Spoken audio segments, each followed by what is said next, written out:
Say goodbye to IT headaches. Let me ask you a simple question. Do you know what is cloud? Once upon a time, businesses relied on physical servers. Then came the cloud, a virtual space where data lives and applications run. Welcome to 20 Days, 20 Big Things by Microsoft. Back in 2010, Microsoft launched Azure, a special online service. This was a game changer.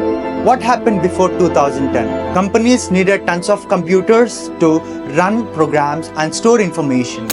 But now Azure does it all online. This makes the things way easier for all businesses. They can grow without needing mountains of computers. Previously, data was owned and controlled by businesses. Guess what? Now, cloud data centers are owned and controlled by third parties. It helps them run important applications and even use fancy tech like artificial intelligence. But let me tell you one thing. Today, Amazon Web Services is leading the industry with its robust cloud solutions. Did you find it informative? Let us know in comments and stay tuned for tomorrow's big thing from Microsoft.